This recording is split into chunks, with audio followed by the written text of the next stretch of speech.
अस्सलाम वालेकुम दोस्तों।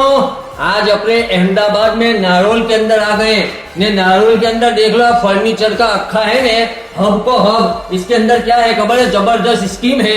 31,000 रुपए में खाली आ देख लो, आ बेड पूरा, आ देख लो, आ तिजोरी को, कबाट को, फिर देख लो सोफा सेट रखा दिखता है ना, ये देख लो, ये पूरा। इसके बाद ये मिरर देख लो, इसके बाद ये टेबल देख लो। ये 6 वस्तु तुमको खाली ने खाली 31,000 रुपए में मिल जाने वाली है। तो खरीदो, बहुत देखने का है तुम्हारे। और देख लो दूसरा, अब पूरा अखा पेटी पलंग में भी इम्पोर्टेड ना, मजबूत। यहाँ देख लो, इसको कभी कबाड़ को के तिजोरी को जबरदस्त लकड़ी का, इम्पोर्टेड लकड़ी का बनेगा। कितने में खबर है?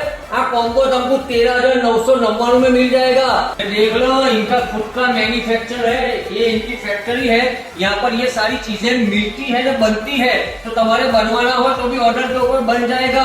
तो कोई भी जगह काफे मारे बगैर, कहीं भी रखने बगैर या कहीं भी कटाए बगैर, इनका कॉन्टेक्ट नंबर ने एड्रेस वीडियो के ऊपर दे दूंगा।